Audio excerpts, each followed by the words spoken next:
Nurlintasari dengan NIM D1A220063.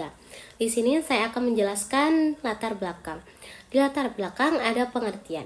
Rheumatoid arthritis adalah penyakit autoimun yang ditandai dengan terdapatnya sinovitis erofit simetrik yang walaupun terutama mengenai jaringan persendian, seringkali juga melibatkan organ tubuh lainnya.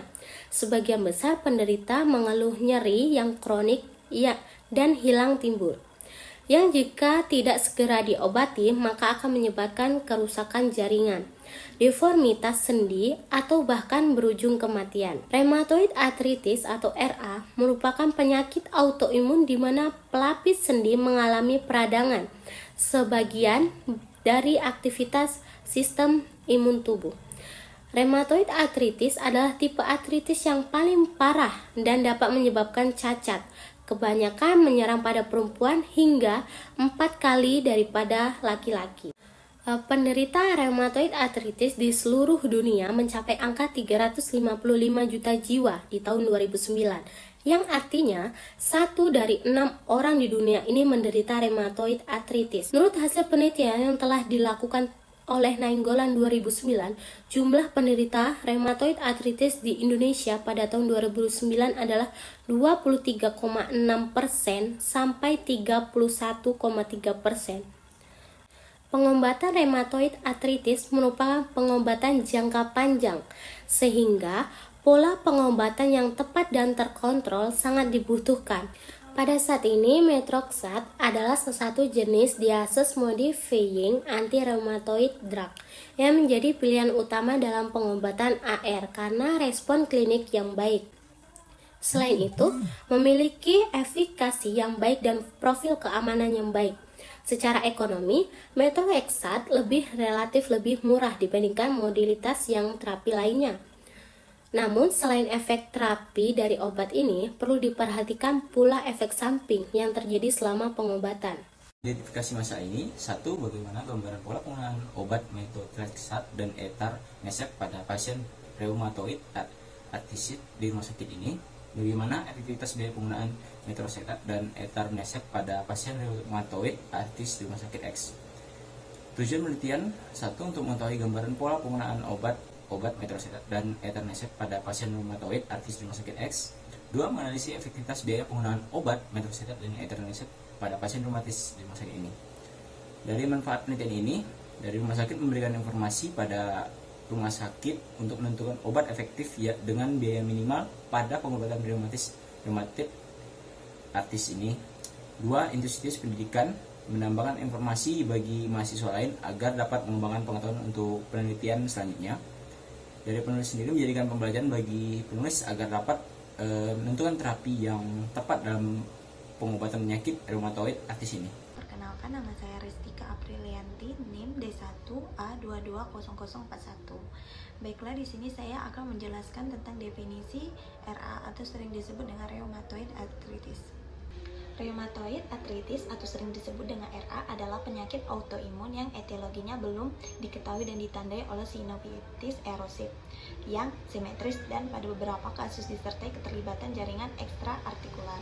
Perjalanan penyakit RA ada 3 macam, yaitu yang pertama ada monosiklik, yang kedua yaitu ada polisiklik, yang ketiga yaitu progresif. Sebagian besar kasus perjalanannya kronik, kematian dini. Rekomendasi Perhimpunan Reumatologi Indonesia pada tahun 2014. Kata artritis berasal dari bahasa Yunani atau sering disebut dengan arton yang berarti sendi dan itis yang berarti peradangan. Secara harfiah, artritis berarti radang pada sendi, sedangkan rheumatoid arthritis adalah suatu penyakit autoimun di mana persendian atau biasanya tangan dan kaki mengalami peradangan sehingga terjadi pembengkakan, nyeri, dan seringkali menyebabkan kerusakan pada bagian dalam sendi. Febriana 2015. Penyakit ini sering menyebabkan kerusakan sendi, kecacatan, dan banyak mengenai penduduk pada usia produktif, sehingga memberi dampak sosial dan ekonomi yang besar. Diagnosis dini sering menghadapi kendala karena pada masa dini sering belum didapatkan gambaran karakteristik yang baru. Akan berkembang sejalan dengan waktu di mana sering sudah terlambat untuk memulai pengobatan yang adekuat. Febriana 2015.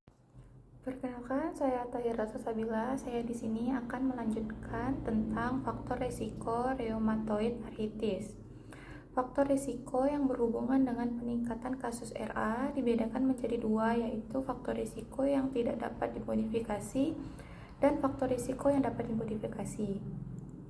Faktor risiko yang dapat dimodifikasi yaitu yang pertama ada gaya hidup.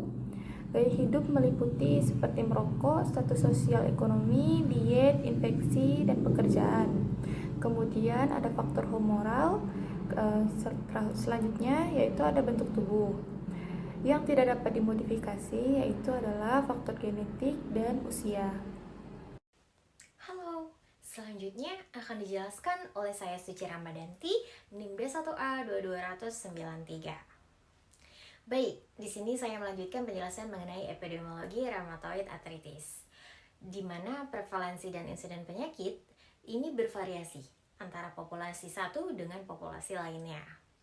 Di Amerika, tepatnya Amerika Serikat dan beberapa daerah di Eropa, prevalensi RA sekitaran 1% pada Kaukasia dewasa. Prancis sekitaran 0,3%, di Inggris dan Finlandia sekitaran 0,8%, Amerika Serikat 1,1%, sedangkan di Cina sekitar 0,28%, Jepang sekitaran 1,7%, India 0,75%, insiden di Amerika dan Eropa Utara itu mencapai 20-50 per 100 ribu, dan di Eropa Selatan hanya 9-24 per 100 ribu.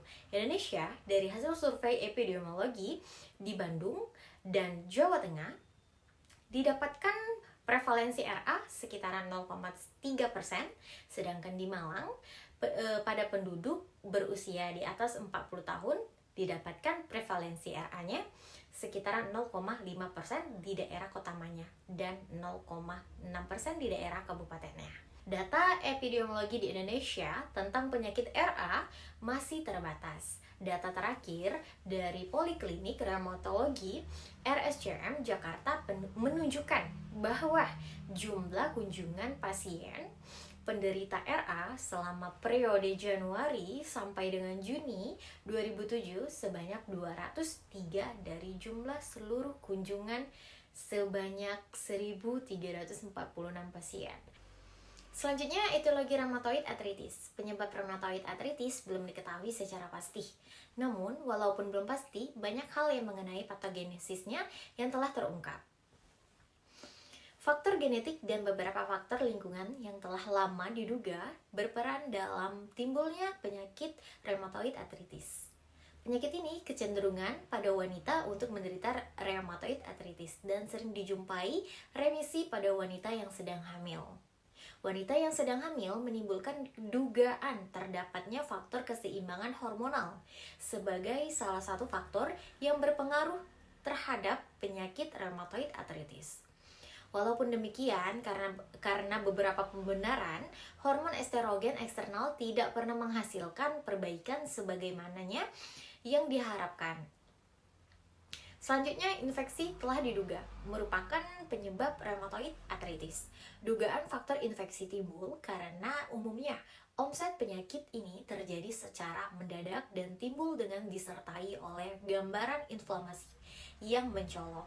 Hal ini tidak menyingkirkan bahwa kemungkinan terdapat suatu komponen peptidoglikan atau endotoksin, mikroorganisme yang dapat mencetus terjadinya rheumatoid arthritis.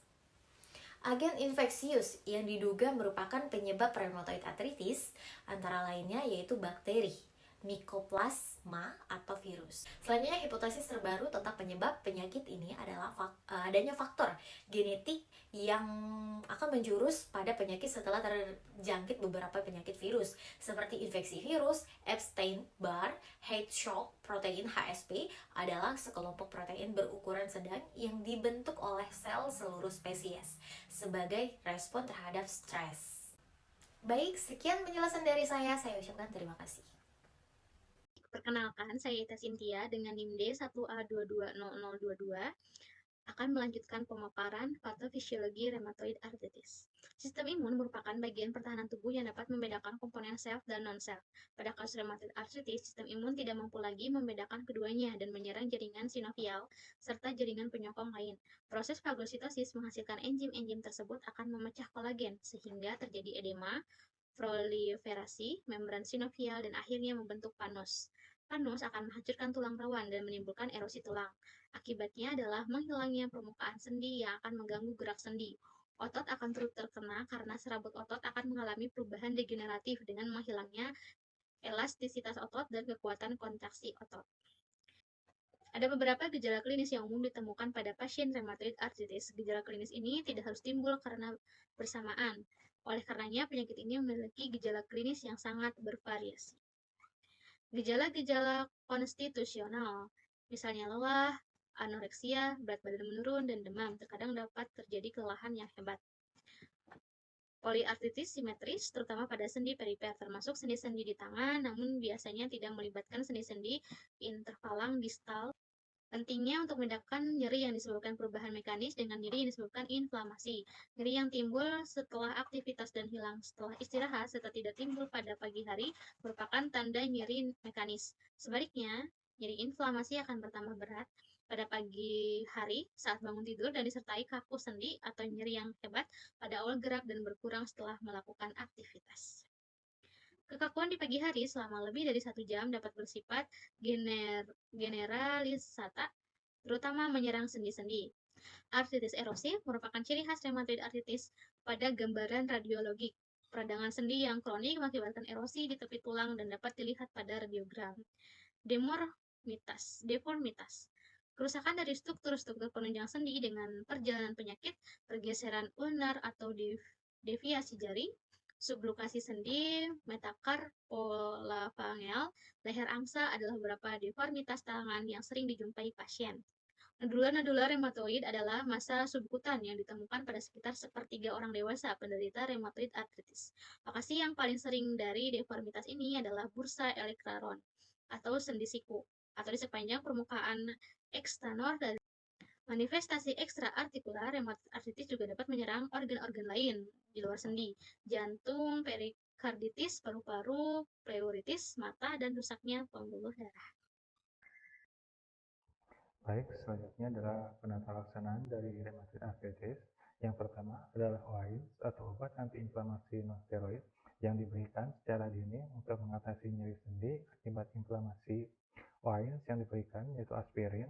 Pasien di bawah umur 65 tahun dapat memulai dengan dosis 3-4 kali 1 gram per hari, kemudian dinaikkan 0,3 sampai 0,6 per minggu sampai terjadi perbaikan atau gejala toksik.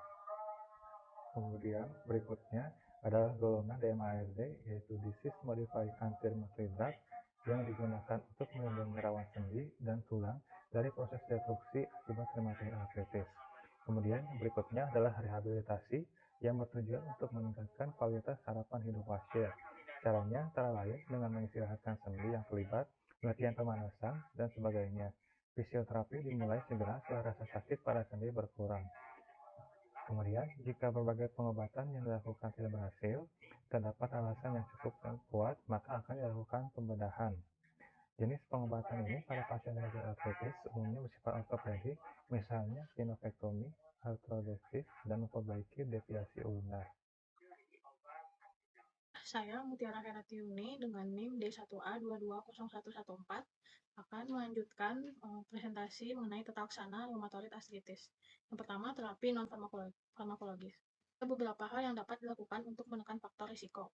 Yang pertama, membiasakan berjemur di bawah sinar matahari pagi untuk mengurangi risiko peradangan oleh RA. Yang kedua, melakukan peregangan setiap pagi untuk memperkuat otot sendi. Yang ketiga, menjaga berat badan.